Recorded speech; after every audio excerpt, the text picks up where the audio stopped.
നേരത്തെ ലൈംഗിക വിദ്യാഭ്യാസത്തിന്റെ പ്രാധാന്യത്തെക്കുറിച്ച് അത് ഞാനിത് പറയേണ്ടി വരുന്നത് എന്തുകൊണ്ടാണ്? കാരണം നമ്മൾ ഈ ജനാധിപത്യ സംസ്കാരം ഉണ്ടാക്കുന്നതെന്ന് പറഞ്ഞാൽ ഹെയറാർക്കിക്കൽ അല്ലാത്ത ഇതുകൊണ്ടാണ്. ഇപ്പോൾ ഇയാൾക്ക് ഒരു വോട്ടല്ലേ ഉള്ളത്, പ്രായം കൊണ്ട് എനിക്കൊരു വോട്ട് കൂടുതൽ തരണ്ടേ പഴയ സംസ്കാരമാണെങ്കിൽ? അങ്ങനെ അല്ല. അതുകൊണ്ടാണ് ജനാധിപത്യം നമ്മൾ പറയുന്നത് ഒരാൾ തുല്യരായി മാറുന്നു എന്ന് പറയുന്നതാണ്. ഹെയറാർക്കിക്കൽ സമൂഹത്തിന് ഒരിക്കലും നമ്മൾ തുല്യരാകത്തില്ല. പദവികളിലാണ്, ഹെയറാർക്കിക്കലാണ്. അപ്പം നമ്മൾ ഒരിക്കലും തുല്യരാകത്തില്ല. ആ സമൂഹം മാറ്റി പുതിയ സമൂഹം നമ്മൾ ഉണ്ടാക്കിയെടുക്കാൻ ശ്രമിക്കുന്നത് കൊണ്ടാണ് പുതിയ മൂല്യങ്ങളെപ്പറ്റി നമ്മൾ സംസാരിക്കാൻ ബാധ്യത വരുന്നത്. അതിൻ്റെ അടിസ്ഥാനം എന്ന് പറയുന്നത് പരസ്പര ബഹുമാനം എന്നാണ്. ബഹുമാനം മറ്റേതങ്ങനെയല്ലേ, ഇയാളെന്നെ നേരത്തെ ഞാൻ ബഹുമാനിക്കുന്നു എന്ന് പറയുന്നുണ്ട്. ആ ബഹുമാനം എന്ന് പറഞ്ഞാൽ താഴെ നിന്ന് മേപ്പോട്ട് ബഹുമാനിക്കുന്നതിനാണ് ബഹുമാനം. നമ്മൾ ആ വാക്ക് പോലും അങ്ങനെയാണ്, വാക്കിൻ്റെ അർത്ഥം പോലും അങ്ങനെയാണ്. ബഹുത്വം, ബഹു എന്നുള്ള വാക്ക് ഉപയോഗിക്കുന്നുണ്ട്. അപ്പോൾ അതൊക്കെ നമ്മൾ മനസ്സിലാക്കാനുള്ളത് വലുതായി അളക്കുന്നു എന്നാണ്. അളവ് കറക്റ്റായിട്ടല്ല. മാനം എന്ന് പറഞ്ഞാൽ അളക്കുന്നതിനെയാണ് മാനം എന്ന് പറയുന്നത്. ബഹുത്ത് വലുതാക്കി അളക്കുന്നു എന്നാണ് ബഹുമാനത്ത് വരുന്നത്. ഇതൊക്കെ നമ്മളിങ്ങനെ മനസ്സിലാക്കണം. അപ്പം വാക്കുകളിനകത്ത് പോലും നമ്മൾ ഈ പറയുന്ന ഹെയറാർക്കി നിലനിർത്തുന്ന സമൂഹത്തിനകത്തു നിന്നാണ് നമ്മൾ ഈ വാക്കെല്ലാം ഉപയോഗിക്കുന്നത്.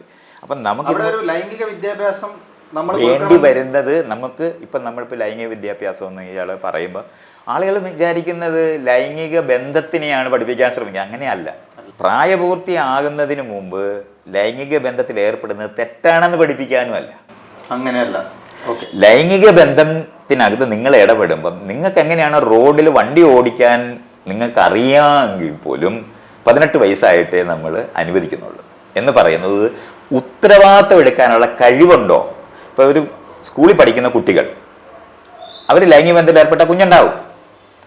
പക്ഷെ ആ കുഞ്ഞിനെ വളർത്താൻ അവർക്ക് കഴിയില്ല. കാരണം അവർ വേറെ ആളുകളുടെ ചെലവിൽ കഴിയുന്നവരാണ്. ഇതുകൊണ്ടാണ് നമ്മൾ അവർക്ക് ഉത്തരവാദിത്തപ്പെട്ട പ്രായമാകാൻ 18 വയസ്സ് വെക്കാറുള്ളത്. ആ സമയത്തേക്ക് പണ്ട് കാലത്തൊക്കെ ജോലിയൊക്കെ കിട്ടുമായിരുന്നു. ഇപ്പം സത്യത്തിൽ പോരാ. നമുക്ക് 25 വയസ്സൊക്കെ വെക്കാൻ ബാധ്യത വരും. കാരണം സ്വന്തമായി വരുമാനമുണ്ടാകുന്ന ആളാകും, സ്വന്തമായി തീരുമാനിക്കാൻ കഴിവുള്ളവരായി മാറും എന്ന് നമ്മുടെ ബ്രെയിനിൻ്റെ വളർച്ചയും കൂടെ വെച്ച് പരിശോധിച്ച് നോക്കിയിട്ടാണ് ഒരു 16 തൊട്ട് 25 വയസ്സ് വരെയുള്ള ഏതെങ്കിലും ഒരു കാലഘട്ടം ആളുകൾ വെക്കുന്നത്. അപ്പോഴത്തേന് അധ്വാനിക്കാൻ ഏതെങ്കിലും നിലവാരത്തിൽ സ്വന്തം ജീവിതത്തിനും ഒരാൾക്ക് ഉത്തരവാദിത്വം എടുത്ത് കൊടുക്കാനും കഴിയുന്നവരെന്നുള്ള നിലവാരത്തിലാണ് ഈ 18 വയസ്സ് സത്യത്തിൽ വെച്ചിട്ടുള്ളത്.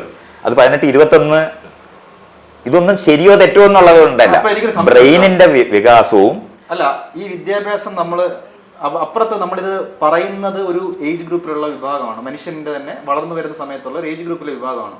ഇവർക്കുള്ള സ്വാഭാവികമായ ചില ചോദനകൾ, അവരുടെ ഹോർമോണൽ ചേഞ്ച് കൊണ്ടുണ്ടാവുന്ന ചോദനകൾ, ഇതിനെ നമുക്ക് അഡ്രസ്സ് ചെയ്യാൻ നേരത്തെ സാറ് പറഞ്ഞതുപോലുള്ള ഒരു ആശയവിനിമയത്തിലൂടെ സാധിക്കുമോ? അങ്ങനെ ഇത് നമ്മൾ നിയന്ത്രണങ്ങൾ പഠിപ്പിച്ചിട്ടാണ് ക്ലാസ് റൂമുകളിലൊക്കെ ആളുകളെ ഇരുത്തുന്നത്. കുട്ടികളെ ഓടി നടക്കുമെന്ന് ഞാൻ പറഞ്ഞില്ലേ, പക്ഷെ അവരെ നമ്മൾ ഇരുത്താറില്ലേ? നിയന്ത്രണങ്ങൾ പഠിപ്പിച്ചിട്ട് തന്നെയാണ് സമൂഹത്തിനകത്തുണ്ടാകുന്നത്. പക്ഷെ നിയന്ത്രണം എന്തിനാണ് എന്നുള്ളതാണ് ഇന്നത്തെ ചോദ്യം.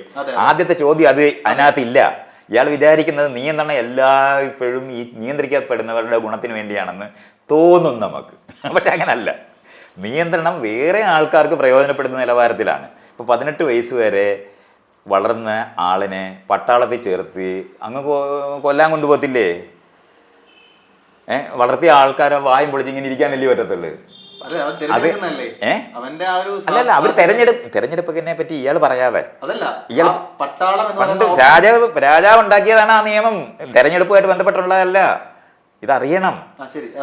അത് അങ്ങനെയാണ് അത് മനസ്സിലാക്കേണ്ടത്. അപ്പം ഈ ഉണ്ടായിട്ടുള്ള 90% ഇന്ന് നിലനിൽക്കുന്ന നിയമങ്ങൾ ജനാധിപത്യത്തിൻ്റെതല്ല. അതുകൊണ്ട് അത് മാത്രമായിട്ട് ഇയാൾക്ക് ചുരുക്കി എടുക്കാനൊക്കത്തില്ല. എനിക്കതിപ്പോഴും ക്ലിയർ ആയില്ല. കാരണം സാറ് പറഞ്ഞത് ലൈംഗികതയെ കുറിച്ചുള്ള പഠനമല്ല ഉദ്ദേശിക്കുന്നത്. അല്ല, ലൈംഗികത എന്ന് പറയുന്ന എല്ലാ ജീവികൾക്കും അറിയാം. ആരും പഠിപ്പിക്കണ്ട. അവിടെ പഠിപ്പിക്കുന്നത് പരസ്പരമായി എങ്ങനെ പെരുമാറണം. അത് ഇതുകൊണ്ടാണ് അത് മറച്ചു വെച്ചിരിക്കുകയായിരുന്നു ഇതുവരെ. കാരണം നിർബന്ധമായി നിരോധിച്ചിരുന്നതാണ്. ആരും തമ്മിൽ ബന്ധം ഉണ്ടാക്കാൻ പറ്റത്തില്ലെന്നാണ് പഠിപ്പിച്ചിരുന്നത്. ഉത്തരവാദിത്തം ഒന്നിച്ച് ആണിനെയും പെണ്ണിനെയും രണ്ടാക്കി തന്നെ അവർ നിർത്തിയിരുന്നതല്ലേ. സ്കൂള് തുടങ്ങിയപ്പോൾ തന്നെ ആണിനെയും പെണ്ണിനെയും രണ്ടാക്കി മാറ്റി വെച്ചില്ലേ. ഇതെല്ലാം നമ്മൾ ചെയ്ത് നിയന്ത്രണം മാത്രമുള്ള ലോകത്തു നിന്നാണ് ഉണ്ടായത്. അത് അങ്ങനെ ഉണ്ടാക്കിയത് അവരുടെ നിയമം വേറെ ആൾക്കാർക്ക് ഉപയോഗിക്കാൻ പറ്റുന്നവരെ ഉൽപ്പാദിപ്പിക്കുന്ന ഇടമാണ് സ്കൂള്. ഈ കുട്ടികൾക്കുള്ള വിദ്യാഭ്യാസമായിട്ട് നമുക്ക് മാറ്റേണ്ടതുണ്ട്. പിന്നെ അത് ഈ കാര്യത്തിൽ മാത്രമല്ല, വിദ്യാഭ്യാസത്തിന്റെ അടിസ്ഥാനം തന്നെ ഇപ്പോഴും ഞാനത് ഇടയ്ക്കുമ്പോൾ ഞാനത് പറയുന്നുണ്ട്. ഫ്രണ്ട് ബെഞ്ചും ബാക്ക് ബെഞ്ചും ഇട്ടിട്ടാണ് ഇന്ന് നമ്മൾ ക്ലാസ് എടുക്കുന്നത്.